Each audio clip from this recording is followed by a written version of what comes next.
Halo semuanya, kembali lagi di channel yang gak penting ini. BTW thanks ya teman-teman yang selalu support buat nontonin video-video yang kami buat. Dan thanks juga buat teman-teman yang sudah share bahkan subscribe video Project D. Dan Project D akan terus berlangsung sih, khususnya di tahun 2023 ini. Tenang aja, karena kita nggak hanya menghibur tapi juga mengedukasi. Teman-teman, tahu nggak apa kepanjangan dari DBD? Pada bingung ya? Iya, DBD itu sebenarnya demam berdarah dengue, atau dia tulisannya dengue sih. Ya terserah mau dilafalkan seperti apa. Yang jelas memang penulisannya DENGUE. Kalau lidah lokal saya ya bilangnya dengue, tapi kalau lidah bule bilangnya dengue. Asli nggak penting banget ya memperdebatkan kali ini. Ya udah, langsung gas aja. DBD itu merupakan suatu penyakit yang disebabkan karena adanya infeksi virus. Nama virusnya ya dengue itu. Varian virusnya yang sudah diketahui ada 4 macam dan mungkin masih bisa nambah ya ke depannya. Tapi gak usah dibahas terlalu dalam lah mengenai varian virus ini. Yang jelas virus ini disebarkan melalui nyamuk. Nama nyamuknya adalah Aedes aegypti. Dan ada juga Aedes albopictus.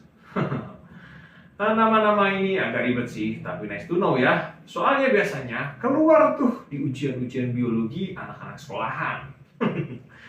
Bentuk nyamuknya kurang lebih kayak gini nih. Nah, kayaknya kurang lebih gitulah ya. Bentuknya emang agak beda sih dari nyamuk-nyamuk standar yang keluyuran tengah malam dan kita tepokin itu. Dan kalian tahu nggak orang-orang yang beresiko kena virus ini?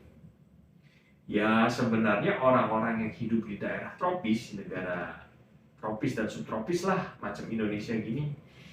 Soalnya itu beresiko banget. Soalnya di sini terdapat suhu yang sangat ideal untuk hidup dan menetaskan telur-telur nyamuknya. Bila mana kalian terkena virus ini, ada beberapa gejala yang akan bermunculan. Tapi yang jelas kalian akan merasakan demam, dan biasanya demamnya punya ciri khas tersendiri. Demamnya itu mendadak langsung tinggi, bahkan mungkin bisa mencapai 40 derajat Celcius.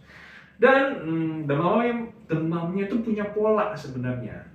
Biasanya demam akan berlangsung terus-menerus selama 3 hari. Nah, nanti tiba-tiba di hari keempat demamnya agak redaan tuh dikit. Tapi besoknya demamnya bakal naik lagi.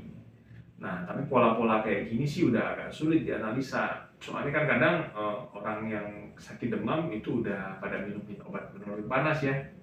Jadi ya bagus untuk diketahui aja.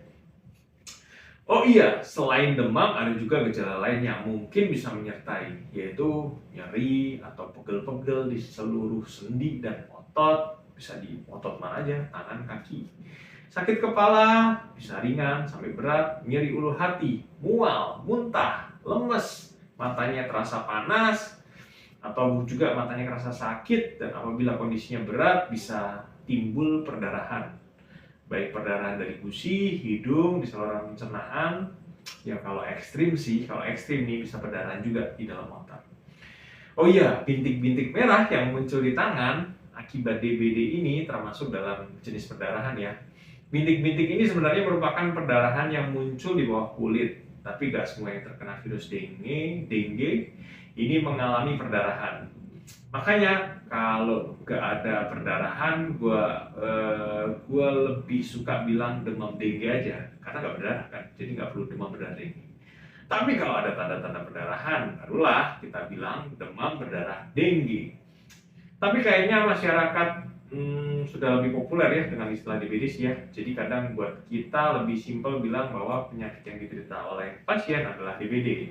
Untuk memastikan seseorang terkena dengue, dokter biasanya melakukan pemeriksaan tambahan seperti pemeriksaan darah. Nah, sebenarnya dari pemeriksaan darah nanti kita bisa lihat tuh angka trombositnya. Selain itu bisa juga dilakukan pemeriksaan NS1, tapi ini mahal dan belum semua laboratorium bisa melakukannya. Bahkan kalau mau sebenarnya dengue ini bisa di PCR loh teman-teman. Iya, bener, bisa di PCR. Jadi nggak cuma COVID doang yang di PCR. Sebenarnya dengue ini juga bisa di PCR.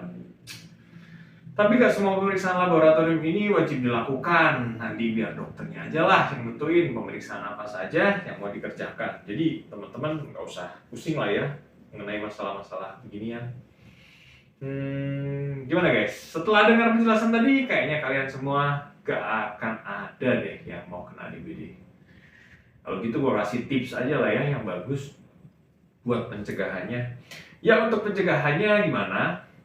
Ya intinya sih gimana caranya jangan sampai kita kena gigit nyamuk yang ngebawa virus ini. Ya kita nggak tahu juga sih nyamuknya ini udah bawa virus atau belum. Kalau belum sih aman. Ada berbagai macam cara kan supaya kita nggak digigit nyamuk. Nah buat detailnya kita bahas di video berikutnya aja lah ya. Biar video ini nggak kepanjangan, nanti sekalian gue jelasin juga mengenai penanganan pada pasien DBD. Sekian video dari Project D hari ini. Kalau ada yang mau tanya-tanya, bisa tulis aja di kolom komentar. Kalau mau kasih masukan atau revisi, ya tulis aja di kolom komentar juga. Dan kalau informasi ini dirasa bermanfaat, jangan lupa buat di like. Dan sangat dipersilahkan untuk share video ini ke teman-teman, saudara-saudara, kakek, nenek, bapak, ibu, pokoknya semuanya bolehlah di-share. Dan jangan lupa untuk tetap subscribe Project D. Oke, sekian dan sampai jumpa.